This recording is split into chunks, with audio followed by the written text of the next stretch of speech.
All right, let's get right into fitting the trend line for yields.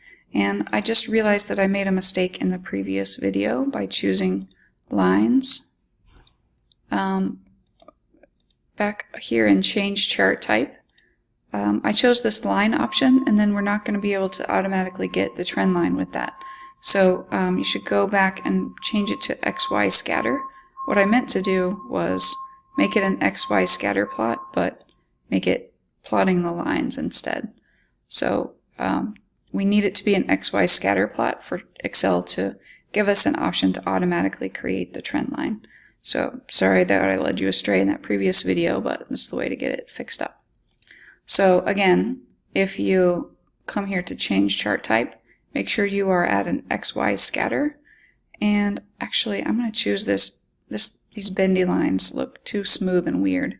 I think I want the spiky lines, just so we can pick out those points of observation. These are all matters of style, and it doesn't matter that much, but that's what I kind of prefer.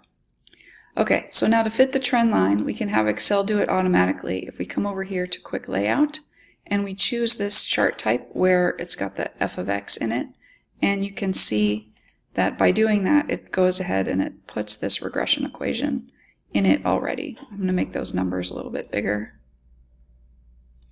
so that we can easily see what the values are. Okay, so Excel just fit a linear regression through these dots and came up with this relationship. So if we want to calculate what trend yield is, then we can just use this equation. So over here I've got a column where we want to calculate what is the trend yield, and we're just going to literally use that. So I have a spot here where we can plug in the coefficients so we can programmatically access them. So I'm just going to copy these numbers, the intercept and the slope, so we can use them to build these trend lines here in column I. So this is going to be negative 3971.9. That's our intercept.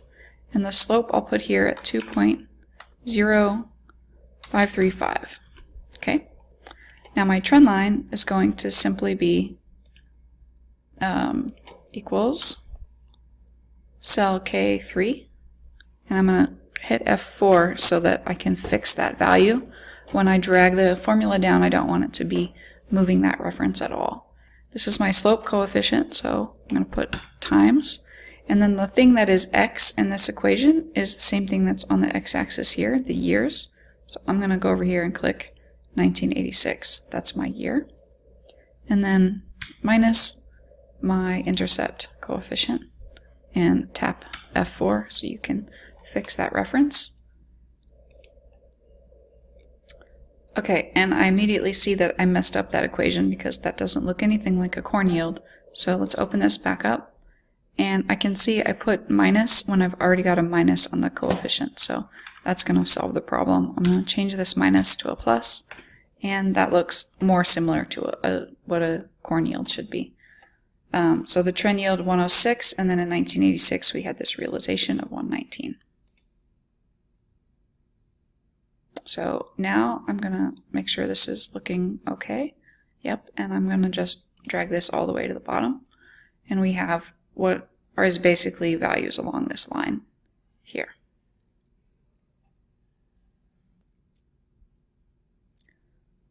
All right, so now we need to take our realized yields, which are here in column K, and our trend yields, which are here in column J, and calculate what percent deviation from trend yield looks like in each year. Now, if you think about how to calculate percent, if you have something like 75 out of 100, how do you calculate that percent? We know it should be 75%, right? But you should take the value divided by whatever the total thing should be. In this case, that would be our trend yield. And if you do just that, you get this decimal number.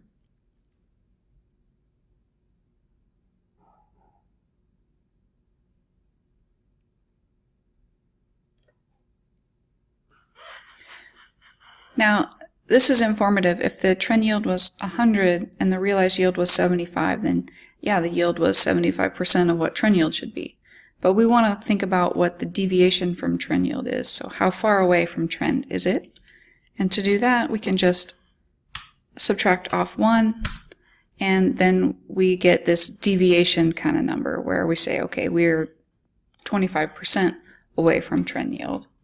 And it's a decimal form of a percent, so it's not quite a percent. If we want to really label it percent, which sometimes I'm sloppy about calling a decimal percent in this class, but if we want it to be a percent, then we would multiply this whole quantity by 100.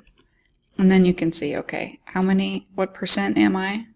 I am 25%. Or it might make more sense to let Excel do the percent work and click this percent button. Okay, so you're getting the 0.25 value and it's showing it as negative 25%. Okay, so over here I've got part of this formula started. We've got the realized yield divided by the trend yield. And so in this year, 1986, we can see that we're 12% above trend. But we wanted to reflect that in this form as a deviation. So I'm going to subtract 1.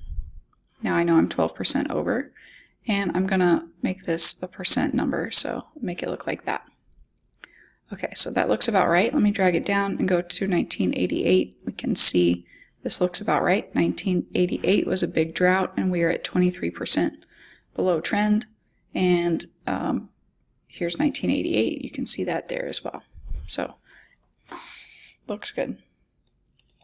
So if I double click, I should get all the way down, and our next best cross check is 2012, also 23% below trend.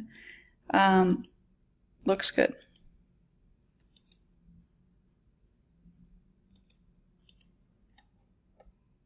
Alright, so let's pause the video here, and then we'll continue on in the next.